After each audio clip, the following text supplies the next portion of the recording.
Hey guys, have you all. ഞാൻ സാരിയൊക്കെ കൊടുത്ത് ആദ്യമായിട്ടൊന്ന് കിച്ചണിൽ വന്ന് കുക്ക് ചെയ്യുന്ന വീഡിയോ എടുക്കാമെന്ന് വിചാരിച്ചു കേട്ടോ. എന്നാ വാ, നമുക്ക് എന്താ കുക്ക് ചെയ്യാൻ പോകണമെന്ന് കാണാം. വായോ. എന്താ ഉണ്ടാക്കാൻ പോകണമെന്ന് വെച്ചാൽ, ഞാൻ എഗ്ഗ് വെച്ചിട്ടുള്ളൊരു ഐറ്റം, എൻ്റെ ഒരു സ്പെഷ്യൽ ഐറ്റമാണ്. 2 നാടൻ മുട്ട എടുത്തിട്ടുണ്ട്. പിന്നെ ദേ നന്നായി ചൂടായ പാനിലേക്ക് കുറച്ച് വെളിച്ചെണ്ണ ഒഴിക്കുക. അതിനുശേഷം അരിഞ്ഞു വെച്ചിരിക്കുന്ന സവാള, തക്കാളി, ക്യാപ്സിക്കം, പിന്നെ ഒരു ചെറിയ പച്ചമുളക്, ഇത്രയും ഐറ്റംസ് ഞാൻ ആ ചൂടായ എണ്ണയിലോട്ടിട്ട് ഇളക്കിക്കൊണ്ടിരിക്കുകയാണ്.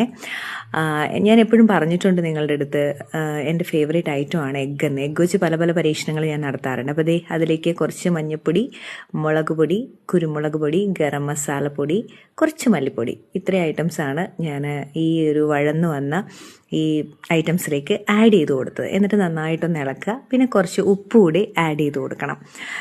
ഇത് പലരും ഉണ്ടാക്കുന്നതായിരിക്കും എഗ് ബുർജി എന്നൊക്കെ പറയും നമ്മൾ. പക്ഷേ അതിൽ ചില ഇൻഗ്രീഡിയൻസ് ഒക്കെ നമുക്ക് തോന്നുന്ന പോലെയൊക്കെ അങ്ങോട്ടും ഇങ്ങോട്ടുമൊക്കെ ചേർത്ത് ടേസ്റ്റ് പല രീതിയിലൊക്കെ ആക്കിയെടുക്കാൻ പറ്റും.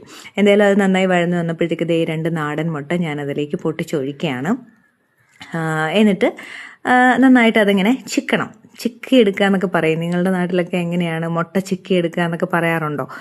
എനിക്ക് അങ്ങനെ ഒരു പ്രയോഗം ഇടയ്ക്ക് മനസ്സിൽ വരാറുണ്ട് ഇങ്ങനെ ഇട്ട് ഇളക്കുന്ന സമയത്ത്. അപ്പോൾ കുറച്ച് കൂടുതൽ ഇളക്കൽ ആവശ്യമുള്ള ഒരു മുട്ട വിഭവമാണ് കേട്ടോ ഇത്. അങ്ങനെ ഇളക്കി അവസാനം ദാ ഈ പരുവെത്തി നല്ല മണം വരുന്നുണ്ടേ. നല്ല ടേസ്റ്റുള്ള ഐറ്റം തന്നെയാണ്. പക്ഷേ ഞാൻ കുറച്ചുകൂടെ ടേസ്റ്റ് ആവട്ടെ എന്ന് കരുതി കുറച്ച് ചീസ് കൂടെ ഒന്ന് ആഡ് ചെയ്യാമെന്ന് വിചാരിച്ചു. ഇതിപ്പോൾ തോന്നിയ ഒരു ഐഡിയ ആണ്. എപ്പോഴും ഒന്നും ആഡ് ചെയ്യാറില്ല. ചീസൊന്നും ആഡ് ചെയ്ത് കൊടുത്തില്ലെങ്കിലും പ്രശ്നമൊന്നുമില്ല. ചീസ് ഇരിക്കട്ടെ, കുറച്ച് പ്രോട്ടീനൊക്കെ ചെല്ലട്ടെ. അപ്പോൾ അതുകൊണ്ട് ഞാൻ കുറച്ച് ചീസ് കൂടെ ആഡ് ചെയ്ത് കൊടുത്തു. എന്നിട്ട് വേഗം തന്നെ തീയൊക്കെ ഓഫ് ചെയ്തു. ഇനി പ്ലേറ്റിലേക്ക് ഇത് മാറ്റാം. നിങ്ങൾക്കും പരിചയമുള്ളൊരു എഗ് റെസിപ്പി ആയിരിക്കും ഇത്. നിങ്ങളിൽ പലരും നിങ്ങളുടേതാകുന്ന രീതിയിൽ കുക്ക് ചെയ്ത് കഴിക്കുന്ന ഒരു റെസിപ്പി ആയിരിക്കും ഇത്. എന്തായാലും ഞാൻ ഇന്ന് വിശന്നപ്പോഴത്തേക്ക് ഒരു സാരി റീലൊക്കെ എടുത്തു വന്നപ്പോൾ വിശന്നു. അപ്പോൾ ദേ ഇതിങ്ങനെ ഉണ്ടാക്കി കഴിക്കാമെന്ന് തോന്നി.